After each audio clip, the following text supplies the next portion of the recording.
Dans le monde du rock, Ritchie Blackmore est une légende. Ses compétences à la guitare sont indéniables. Mais derrière la musique, il existe un côté de Blackmore qui a souvent causé des frictions avec ses camarades de groupe. Ian Gillan, le frontman emblématique de Deep Purple, révèle les véritables raisons pour lesquelles tant de rockers ne pouvaient pas supporter Ritchie. Restez à l'écoute pour découvrir l'histoire non racontée. L'héritage de Deep Purple. Deep Purple, un groupe légendaire de rock britannique, a mérité sa place parmi les groupes les plus influents et novateurs de l'histoire du hard rock et du heavy metal. Formé en 1968 à Hertford, Hertfordshire et Londres, le groupe a d'abord adopté le rock psychédélique et progressif qui a marqué ses premières années. Cependant, c'est leur virage vers un son plus lourd qui allait faire d'eux des légendes du heavy metal. Leur album de 1970, Deep Purple in Rock, est souvent considéré comme un tournant marquant la transition du groupe vers un son qui influencerait des générations de musiciens. Les premières années de Deep Purple ont vu un groupe en constante évolution, avec des changements de formation fréquents. Les membres originaux du groupe, le batteur Ian Paice, le guitariste Ritchie Blackmore, le claviériste Jon Lord, le bassiste Nick Simper et le chanteur Rod Evans, étaient responsables du son initial du groupe. Bien que cette formation initiale ait produit des œuvres notables, y compris les débuts de Shades of Deep Purple et le suivant The Book of Taliesin, ce n'est qu'en 1969 que Deep Purple trouve sa formation la plus réussie, connue sous le nom de Mark II. En 1969, Evans et Simper ont été remplacés par le chanteur Ian Gillan et le bassiste Roger Glover, deux musiciens qui deviendront essentiels à l'identité et au succès du groupe. Cette formation a donné au monde des albums classiques comme In Rock et Machine Head, qui comprenaient certains des morceaux les plus célèbres de Deep Purple, tels que Highway Star, Child in Time et Smoke on the Water. Ces chansons sont devenues la base du genre hard rock et ont solidifié la place du groupe dans l'histoire du rock. La musique du groupe était marquée par ses riffs lourds, ses solos virtuoses et la fusion unique d'influences classiques avec un rock bluesy, le tout soutenu par les voix puissantes de Gillan et le jeu de clavier virtuose de Jon Lord. Le jeu de guitare de Blackmore, souvent inspiré par la musique classique, était une caractéristique distinctive du son du groupe. Ces solos dramatiques et aigus ont influencé de nombreuses générations futures de guitaristes de rock et de métal. Les claviers de Lord ont également joué un rôle essentiel dans la formation du son du groupe, donnant à Deep Purple une texture à la fois lourde et symphonique. L'influence de Deep Purple sur les scènes rock et métal est incontestable. Avec Led Zeppelin et Black Sabbath, il faisait partie de la trinité impie qui a défini les genres du heavy metal et du hard rock au début des années 1970. Leur réputation pour des performances bruyantes et énergiques les a même amenés à être inscrits dans le Guinness Book of World Records en 1975 en tant que groupe le plus bruyant du monde, après un concert au Rainbow Theatre de Londres. Malgré le succès de la formation Mark II, l'histoire de Deep Purple est celle de changements constants.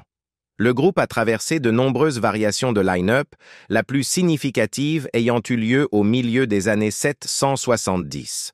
En 1973, Gillan et Glover quittèrent le groupe, remplacés par David Coverdale et Glenn Hughes, et la formation Mark III est née. Cette période, bien que brève, a produit quelques chansons marquantes, notamment Burn et Mistreated, et elle a solidifié la place du groupe parmi les grands du hard rock. Coverdale, qui fondera plus tard Whitesnake, et Hughes, dont la basse puissante et les capacités vocales deviendront une caractéristique du son du groupe, ont apporté une nouvelle énergie au groupe. Cependant, comme beaucoup de groupes de rock, Deep Purple n'a pas échappé aux tensions internes et la formation Mark III s'est dissoute après une période courte mais productive. En 1975, Ritchie Blackmore quitte le groupe, remplacé par Tommy Bolin, et le groupe entre dans une période d'expérimentation musicale. Cette formation, Mark Catar, a produit Come Taste the Band, un album influencé par le funk et le jazz, mais le changement de direction n'a pas suffi à maintenir le succès commercial du groupe et ils se sont séparés en 1976. Le groupe est resté en pause jusqu'en 1984 lorsque la formation classique Mark II s'est réunie pour le plus grand bonheur des fans. L'album de réunion Perfect Strangers marquait le retour du groupe au son hard rock qui les avait rendus célèbres et des morceaux comme Perfect Strangers et Knocking at Your Back Door montraient que Deep Purple était toujours capable de produire de la musique puissante et pertinente. Cette période de stabilité dura jusqu'en 1989, lorsque des tensions entre les membres du groupe conduisirent à une nouvelle séparation. Dans les années qui suivirent, la formation de Deep Purple continua d'évoluer avec Ian Gillan et Roger Glover restant au cœur du groupe. Steve Morse remplaça Blackmore à la guitare en 1994 et le son du groupe évolua lentement, incorporant des éléments de rock moderne tout en honorant leurs racines hard rock. Le groupe sortit une série d'albums, dont Perpendicular et Rapture of the Deep, qui continuaient de mettre en valeur les talents musicaux du groupe. La stabilité du groupe sembla se solidifier au début des années 2000, avec Jon Lord restant membre clé jusqu'à sa retraite en 2002. Son remplaçant, Don Airey, apporta son propre style distinctif au groupe, et Deep Purple continua à tourner et à sortir de nouveaux matériaux. Ces dernières années, le groupe a sorti des albums tels que Now What et Infinite, prouvant qu'à l'approche de leur 50e anniversaire, Deep Purple était encore capable de produire de la musique fraîche et excitante. Malgré tous les changements, l'héritage de Deep Purple reste intact. Leur influence sur les groupes de rock et de métal ne peut être sous-estimée. Des chansons comme Smoke on the Water sont devenues des hymnes, et leur son distinctif et leur rôle pionnier dans le développement du heavy metal continuent d'inspirer des musiciens aujourd'hui. En 2016, le groupe a été intronisé au Rock and Roll Hall of Fame, cimentant leur place en tant que l'un des groupes les plus importants de l'histoire du rock. Aujourd'hui, la formation de Deep Purple comprend Ian Gillan, Roger Glover, Ian Pace, Don Airey et Steve Morse, le groupe continuant à tourner et à jouer pour ses fans dévoués. Même en vieillissant, leur énergie et leur enthousiasme pour les performances en direct restent aussi forts que jamais et ils continuent d'être l'un des noms les plus respectés du rock. La rivalité tumultueuse entre Ian Gillan et Ritchie Blackmore. Sous la surface du groupe légendaire Deep Purple, il y avait un conflit de longue date entre deux membres clés, Ian Gillan et Ritchie Blackmore. Leur relation, marquée par des disputes et des divergences de style musical et de méthode de travail, a contribué au bouleversement du groupe et au changement de membres au fil des années. Tout a commencé au début des années 1970, lorsque Deep Purple rencontrait un immense succès avec des chansons comme Smoke on the Water et Highway Star. À mesure que la célébrité du groupe grandissait, la friction au sein de la formation, en particulier entre Gillan et Blackmore, s'intensifiait. Ritchie Blackmore, souvent considéré comme l'architecte du son du groupe, était connu pour sa concentration obsessionnelle et son perfectionnisme. Il avait une vision claire pour Deep Purple, une direction musicale sombre, précise et puissante. Blackmore n'était pas seulement un guitariste, il était l'architecte de la voix créative du groupe, cherchant à forger une unité cohérente avec un son contrôlé et menaçant. En revanche, Ian Gillan, avec ses voix expressives et puissantes, représentait une force de liberté et de puissance émotionnelle qui s'opposait directement à l'approche calculée de Blackmore. La voix de Gillan était sauvage, débridée et expressive, des qualités qui entraient en conflit avec le besoin de précision et de contrôle de Blackmore. Ces différences sont devenues apparentes dès leurs débuts ensemble. Blackmore trouvait le style vocal de Gillan trop libre, trop débridé, tandis que Gillan se sentait étouffé par le contrôle autoritaire de Blackmore sur la direction créative du groupe. Leurs affrontements créatifs s'étendaient au-delà des arrangements de chansons pour toucher leurs approches de la performance scénique. Le désir de Gillan pour la spontanéité et l'expression émotionnelle entrait en contradiction avec les exigences strictes de Blackmore pour la structure et la perfection. Au fur et à mesure que les tensions grandissaient, leurs disputes se multipliaient, rendant la collaboration de plus en plus difficile. En 1973, la situation atteignit son point de rupture. Après des mois de conflits croissants, Gillan, avec le bassiste Roger Glover, qui ressentait aussi la pression du contrôle autoritaire de Blackmore, décidèrent de quitter Deep Purple. Cela marqua la fin de la formation classique Mark II, une période que de nombreux fans et critiques considèrent comme leur apogée. Pour beaucoup, ce n'était pas seulement le départ de deux membres clés, mais la fin d'une ère musicale qui avait défini le rock à l'époque. Gillan décrivit plus tard l'expérience comme celle d'un étranger dans son propre groupe, avec sa voix réduite à un simple outil dans la quête de perfection de Blackmore. Mais le conflit ne se limitait pas à Gillan et Blackmore. Le caractère autoritaire de Blackmore créait également des tensions avec d'autres figures importantes de Deep Purple, notamment le claviériste Jon Lord. Lord, qui avait cofondé le groupe et apporté une profonde influence classique à leur son, se retrouvait souvent en désaccord avec le désir de Blackmore de simplifier la musique du groupe. Les solos d'orgue expansifs de Lord et ses compositions complexes apportaient une couche de sophistication qui contrastait avec le travail brut et lourd de guitare de Blackmore. Bien que Blackmore respectât l'influence classique de Lord, il ne la voyait pas toujours comme compatible avec l'identité rock agressive du groupe. Les différences créatives entre eux, bien que subtiles, étaient une constante tout au long de l'histoire du groupe. Ces tensions étaient particulièrement évidentes lors de l'enregistrement d'albums comme Machine Head et Burn, où Blackmore insistait pour un son rock plus sombre et plus direct, tandis que les éléments classiques de Lord introduisaient de la complexité et de la profondeur. La dynamique qui en résultait entre la guitare sombre de Blackmore et l'orgue majestueux de Lord devenait une marque de fabrique de la musique de Deep Purple. Cependant, la tension était palpable, les deux musiciens se poussant souvent aux limites créatives l'un de l'autre. Malgré cela, Lord était plus discret dans sa résistance, cherchant à intégrer ses influences classiques dans la vision plus épurée de Blackmore. Cette lutte interne donna à Deep Purple un avantage unique, ajoutant une couche de complexité à leur musique qui les distinguait des autres groupes.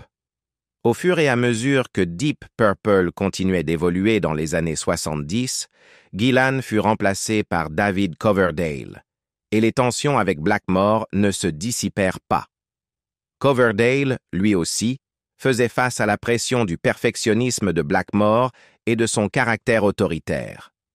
Bien qu'il admirât le talent de Blackmore, Coverdale admit plus tard que travailler sous son regard critique était un défi.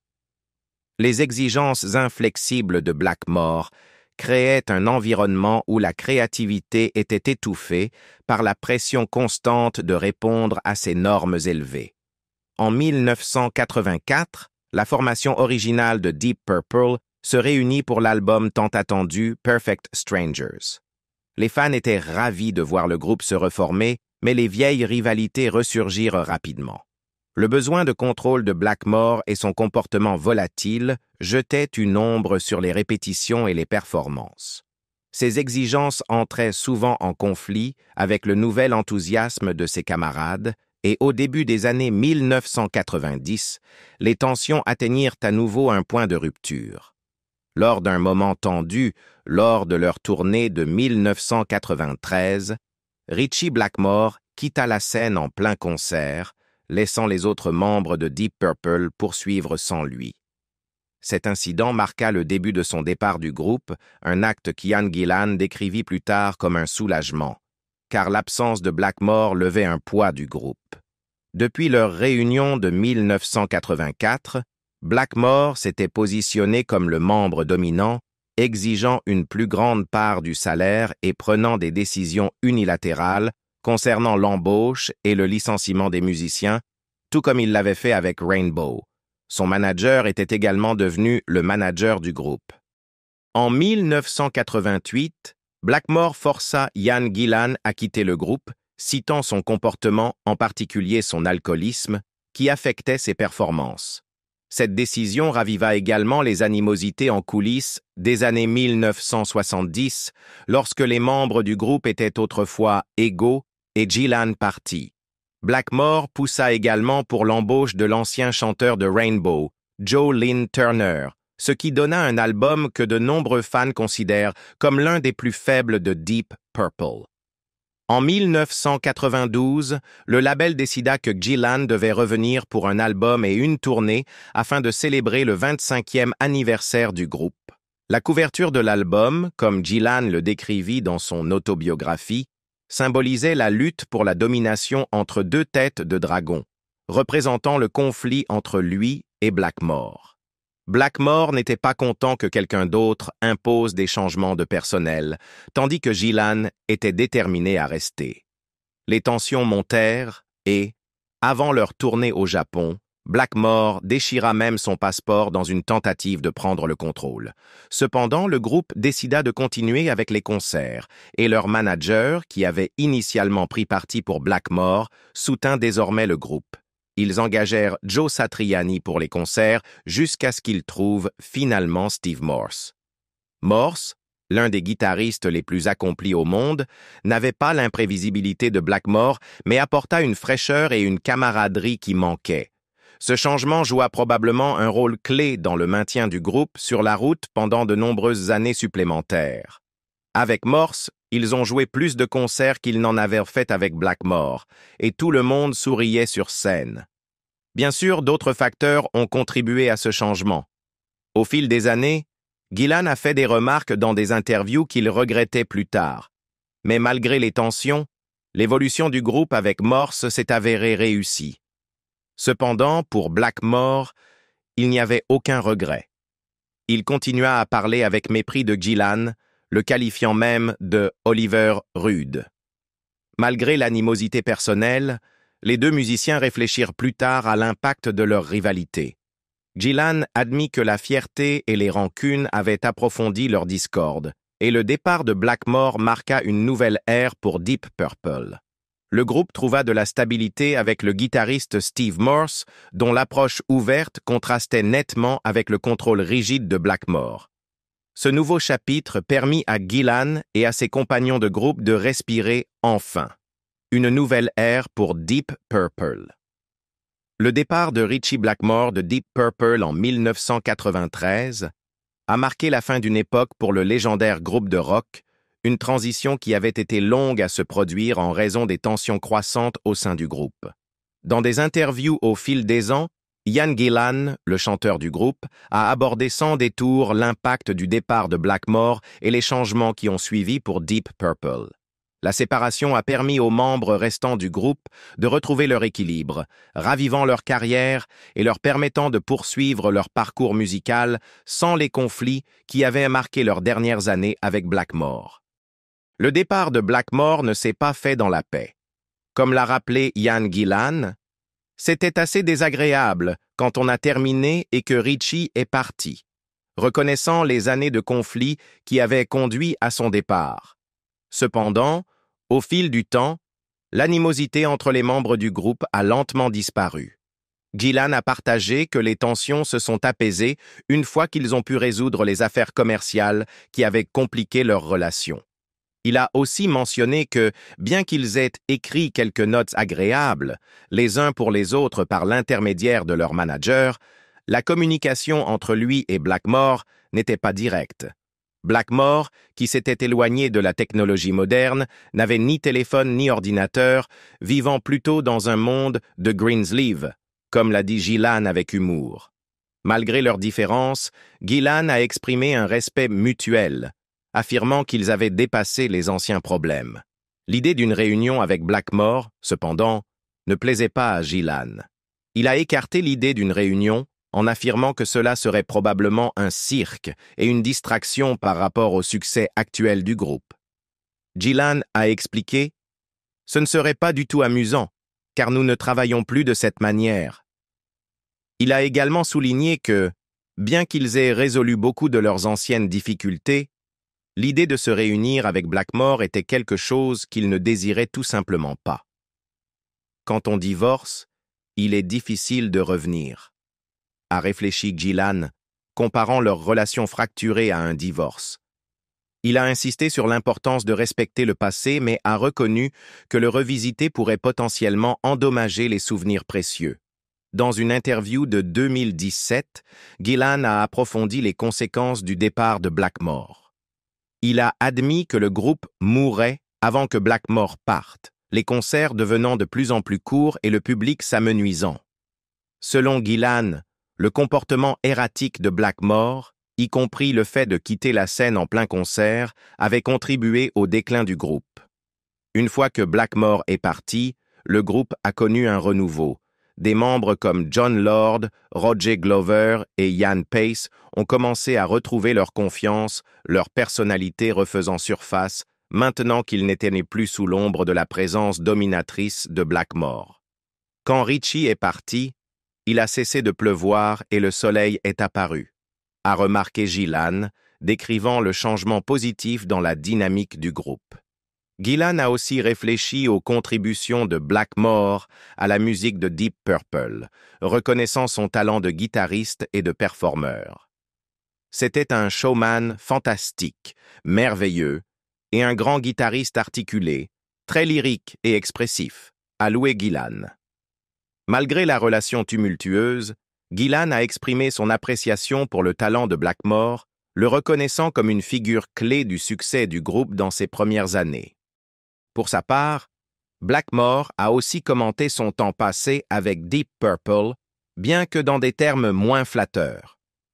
Dans une interview de 1995, Blackmore a admis qu'il trouvait Gillan grossier et vulgaire, faisant référence à la tendance du chanteur à chercher la provocation. Il a aussi décrit sa décision de quitter le groupe comme une partie de son désir plus large de former un nouveau groupe et d'explorer de nouveaux territoires musicaux. Blackmore avait initialement prévu de quitter Deep Purple en 1973 avec l'espoir de créer un power trio avec Ian Paice et Phil Lynott. Cependant, lorsque Paice a exprimé des réticences, l'attention de Blackmore s'est tournée vers la recherche d'un nouveau chanteur. Finalement, le départ de Blackmore était inévitable, car il cherchait la liberté créative en dehors des contraintes du groupe. Après son départ de Deep Purple, Blackmore a formé le groupe Rainbow, ce qui lui a permis d'explorer un son plus commercialement viable. L'album Down to Earth de Rainbow, sorti en 1979, marquait un départ significatif par rapport aux racines rock lourdes de Deep Purple avec le chanteur R&B Graham Bonnet. Cet album a inclus le single à succès « Depuis que tu es parti », qui est devenu un grand succès commercial. Le son de Rainbow a évolué davantage dans les années 1980, avec des albums comme Difficult to Cure et Straight Between the Eyes, montrant l'intérêt croissant de Blackmore pour le rock mainstream. Cependant, cette orientation vers un son plus accessible à la radio a aliéné certains des anciens fans du groupe. La popularité de Rainbow a commencé à décliner au milieu des années 1980, et en 1984, Blackmore a retrouvé la formation classique de Deep Purple pour une période courte. Cette réunion a donné lieu à l'album Perfect Strangers, qui a connu un succès commercial, bien que son successeur, The House of Blue Light, n'ait pas atteint le même niveau de succès. La direction créative de Blackmore était de plus en plus en décalage avec celle du reste du groupe et en 1993, il a quitté définitivement Deep Purple, marquant la fin de leur brève réunion. Après le second départ de Blackmore, Deep Purple a continué à évoluer avec le nouveau guitariste Joe Satriani qui est venu compléter les dates restantes de la tournée du groupe. Blackmore, quant à lui, a relancé Rainbow en 1994 avec une nouvelle formation incluant le chanteur Dougie White. Le dernier album studio de Rainbow, Stranger in Us All, était à l'origine destiné à être un projet solo pour Blackmore, mais il a été publié sous le nom de Ritchie Blackmore's Rainbow. Le groupe a duré jusqu'en 1997, après quoi Blackmore a concentré son attention sur d'autres projets musicaux, y compris une orientation plus classique avec son projet Blackmore's Night. Malgré leurs années de conflit, Gillan et Blackmore ont exprimé une certaine forme de réconciliation ces dernières années. Gillan a reconnu que le temps avait guéri bon nombre des blessures, et bien que les deux ne travaillent probablement plus jamais ensemble, il existe un respect mutuel pour les talents de chacun. Les réflexions d'Ian Gillan sur les tensions avec Ritchie Blackmore mettent en évidence les luttes de pouvoir, les égos et les moments difficiles qui ont façonné le parcours de Deep Purple. Avec le génie de Blackmore souvent éclipsé par son comportement, il est clair que leur relation était compliquée. Qu'en pensez-vous? Est-il juste de passer sous silence le comportement des génies musicaux comme Blackmore? Ou son arrogance est-elle allée trop loin? Faites-nous part de vos réflexions dans les commentaires. Si vous avez aimé cette vidéo, n'oubliez pas de liker, partager et vous abonner pour plus de contenu comme celui-ci.